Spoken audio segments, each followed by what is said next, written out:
Padmanabhan said that if Pawan Kalyan wins in Pittapuram, he will change his name on Mudragadda.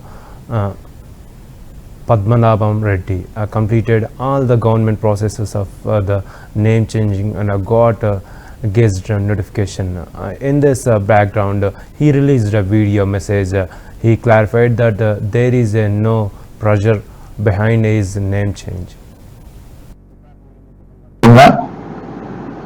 Pawan Kalyan గారి మీద సవాల్ చేశాను.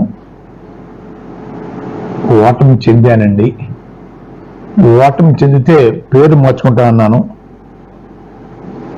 పేరు మార్పుకి దరఖాస్తు చేశాను. ప్రభుత్వం యాక్సెప్ట్ చేసిందండి.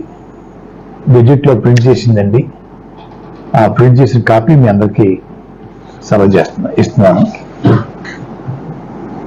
ఎవరి ఒత్తిడితోటి ఇది త్వరగా చేయలేదండి.